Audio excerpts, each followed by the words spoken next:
So, will you go and wait by the car, please, while I go talk to Uncle Robert? Hi. Hiya. Thank you. Where the hell have you been? I need to get Harry to school. I just went out for a walk. It's good to get out in the fresh air again. Well, you should have told me. I heard you up in the night a few times, but when I went to your bedroom, it was empty. I didn't know what had happened, where you'd gone. Yeah, I couldn't sleep. I guess I've just not got used to a comfy bed and no cellmate yet. But your bed was hardly slept in. I've been having some nightmares. I'm sure it'll pass once I've got prison out of my system. What sort of nightmares? I really don't want to talk about that. And right now, I've got more important things to worry about, like finding a job. Look, if me staying is going to be difficult, I could always find somewhere else. No, I didn't say that. You're welcome to stay. I just would have been better if you'd called and asked first. There's stuff we need to talk about. Yeah, later. I've got to get a shower before I get started. Didn't realise you were out of jail. Bob, back in the village. Yeah, well, now you can start spreading the good news. Yeah, well, there's a few around here who might not see it that way, but... I reckon we both know who he's talking about. Yeah, well, can't worry about that now. Important thing is getting a job and making a good start here. OK, well, I'll take Harry to school, but then we're having that chat.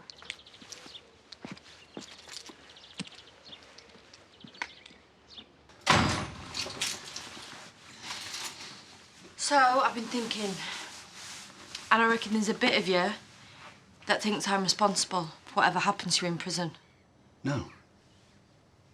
And you didn't ask me to do what I did. You were angry about it.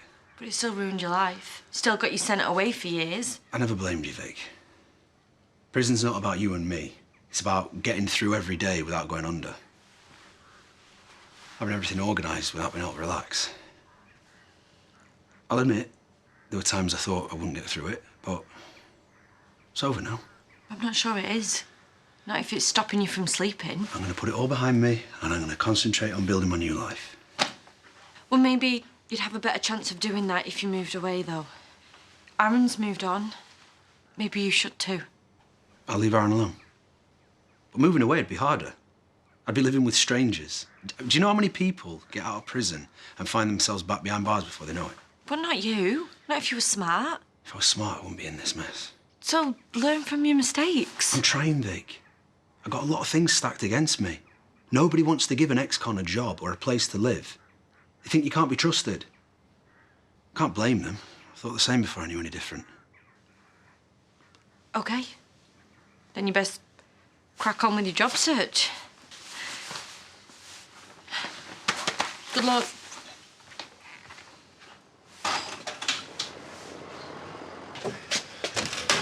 So, you must be the guy who's brought all this business to the village. I'm Robert. I used to live here a while back. Oh, yeah? Yeah, I used to do a bit of business around here too. At home farm, mainly. Made a lot of good contacts. I'm still in touch with most of them. Right. So? I think me and you have got a lot in common. I always said that there was room for expansion in this village. And, well, seems like we have a lot of the same ideas. Thought maybe I could help.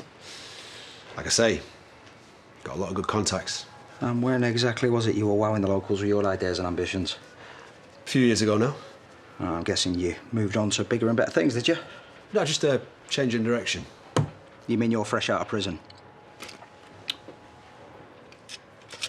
Kane told me all about you.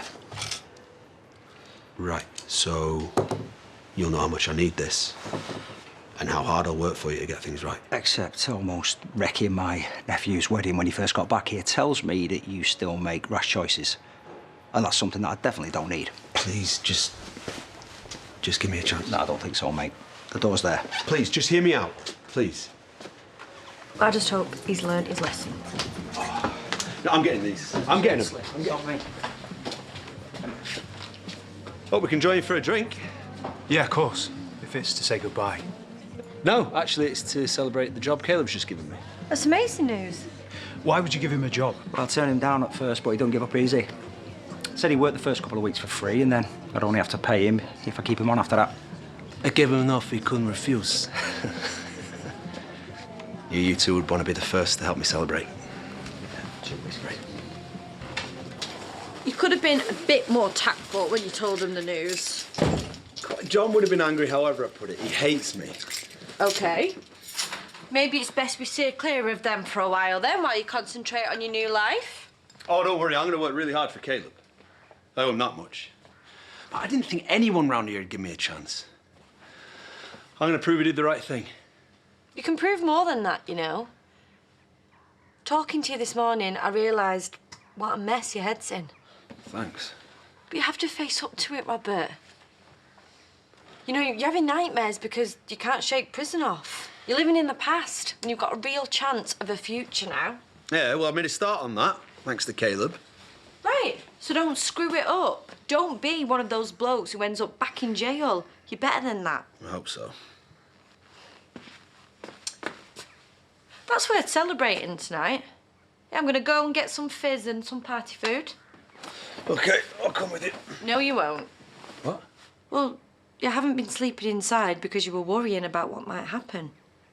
There's nothing to be scared of here. So have a nap. Start dreaming about your new life. OK. OK, boss. I won't be long.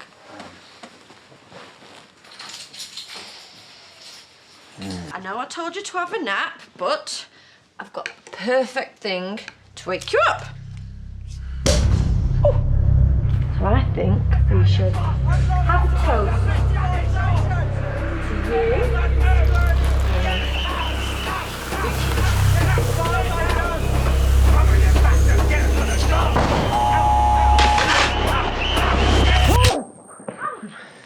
What happened? Vic! I didn't realise it was you. No, leave